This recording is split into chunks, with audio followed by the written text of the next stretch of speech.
Hey guys, Ray from Love You RV. So I'm continuing to prep for my snowbird trip this year, and I'm going to install this cell booster. So you get an antenna and an amplifier to boost up cell signals so you can connect in weak areas. Now, honestly, in the last few years of snowbird trips, I haven't found too many areas where I really required it.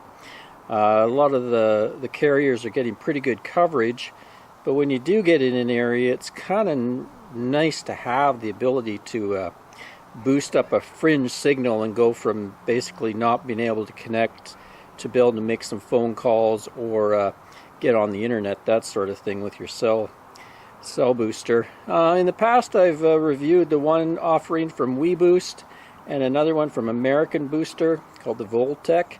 They perform kind of similarly. All these boosters, mobile boosters, are usually capped at I think 50 dB boost, so there's not a whole lot of difference between them. But this company recently contacted me and asked if I'd like to review their product. I'm not going to review it today. I'm actually going to use it for a month or two before I come back with a review, but I thought I'd show you the install. Now, they have an RV version, but this is actually the trucker version.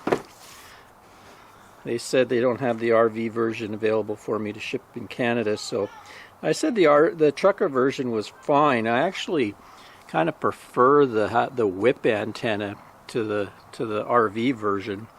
The only difference is the RV version might broadcast a bit inside your RV, whereas this one just has a little thing that you put your phone next to. I find all these things, at least in my rig, I have to put my phone or my data hotspot right near the internal antenna, or it doesn't work very good. Another thing that intrigued me about this product was they did have an app, Signal Supervisor app, so you can kind of look at what's going on and be able to get the best signal you can in your RV by moving the antennas around. So let's pop it apart and see what we got and what we have to do to install it. There we are. Like I say, this is the whip antenna. I'm going to mount that right on my ladder. That's where I found the best place on my trailer to mount things, and I already have a mounting spot set up for it. You can see there's a spring on it, so if you do contact a tree limb or something like that, at least it won't shear off the antenna. Here's the booster itself that you mount inside. They all generally look the same. Some indicator lights on it, heat sink at the back, input and output for the antennas. And then here's your inside antenna. So like I say, it's kind of meant for a trucker. They would put inside the cab, kind of a length of wires. So I'm going to run this down to where my computer is, where I would have my phone and my hotspot. Looks like this one runs actually off of a USB input, so this must not draw very much power at all. Power cables, mounting hardware, etc. Now this one comes with a pretty short piece of cable, and I probably only need a short piece of cable where I have my stuff set up, but they did send me a longer piece in case I want to experiment, I guess, with different mounting scenarios. Not sure what this is. Oh, this is a piece of 3M tape. I guess if you want to mount something somewhere else, maybe this thing or this thing. Anyway, first thing I'm going to do is get outside, mount this to my ladder, and run the cabling in through an existing junction box I have that I've used for previous boosters, and also I use for my backup camera. So here's how I've mounted the antenna.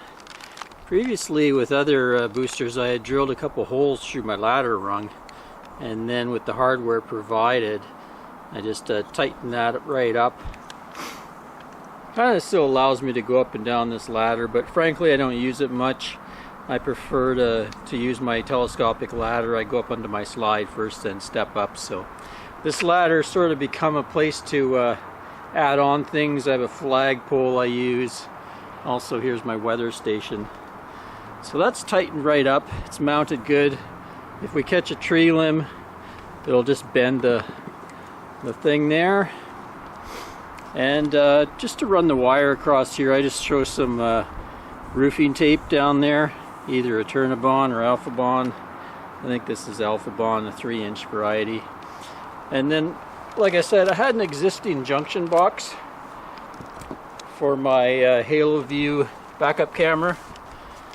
Right here gives me a rear view of the rig. I'll link to that if you're interested in the camera systems. So there's a hole down here, so now I have the Halo View backup camera and the new wire going down there. So all I have to do is add some sealant in there, put some in that hole, and I'll put some around there just to keep the water out. There we go, all the roof work is done. So we'll head down into the RV and I'll show you where I'm going to mount the amplifier and acquire power for it from. So here's inside at the back of the rig, and the wires are fed straight down from that junction box, and I've mounted the amplifier right at the back there. So you got your white wire coming in from the outside antenna, and the black wire is going out to the inside antenna. And I also have a power wire. The coily cord there is the power for my backup camera, so they both go around there. And then over here, previously I had installed a 12-volt outlet. So when I want to use the backup camera, I just plug that in. When I want to use the booster, I just plug that in. And out the other side of this control panel, I have a hole up here for power for my little fan. So I have the antenna wire coming out there, and I can pull it out or push the wire back. It's just an empty cavity back then there. So when I want to use it, I'll just plug it in and pull this out, and I'll bring it down to my desk area here where I do my computer and stuff like that.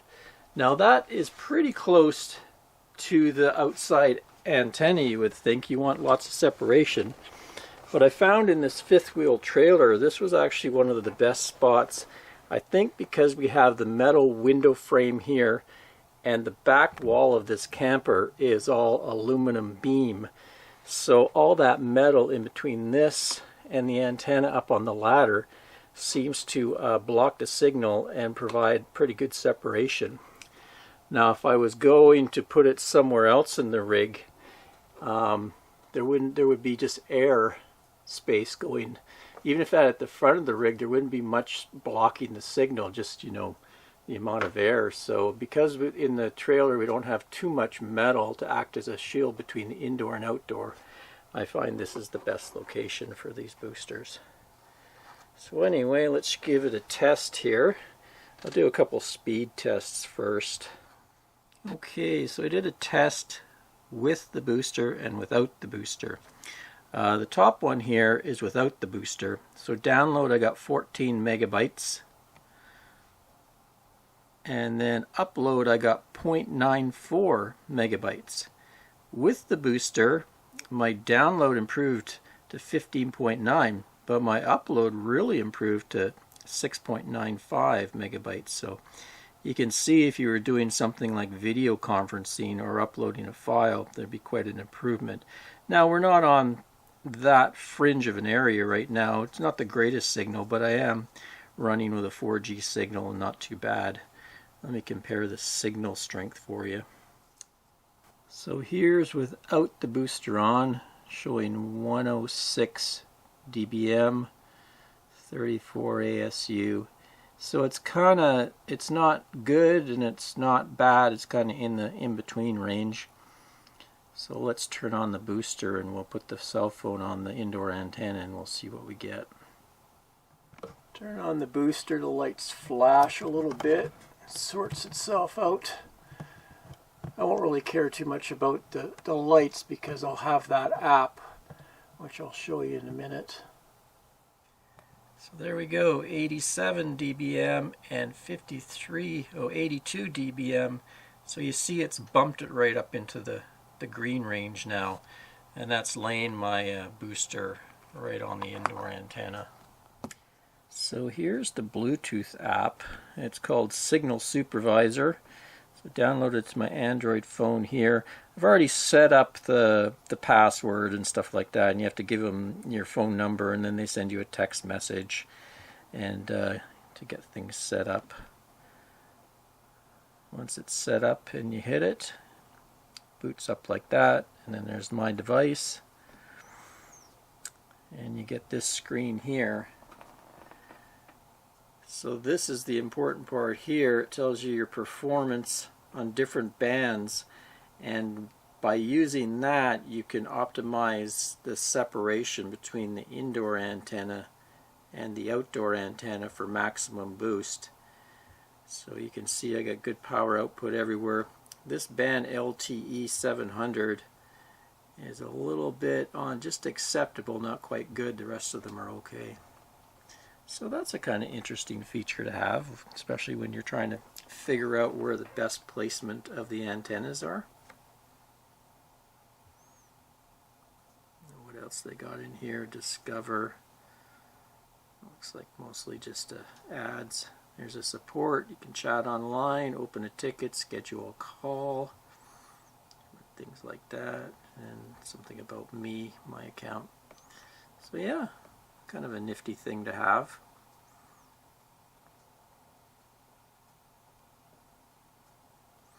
Go into detail here. Get more in-depth detail about the stuff. Uplink, downlink. Well, there you go. Kind of easy to install and seems to work pretty well in my limited tests so far. I'll link to their page here if you want to get more in depth as far as the features and stuff like that. It seems to go, what was it going for? This model goes for $499, but they also have a RV model. Just let me show you that. There we go. This is the one I got, but they also have this RV model with sort of different antennas. Yeah, that's the outside antenna there, and the inside antenna is a little different as well.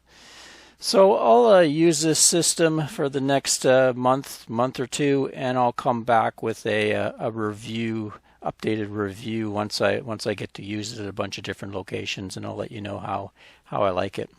Till next time, Ray from LoveYouRV.com. Cheers, everyone.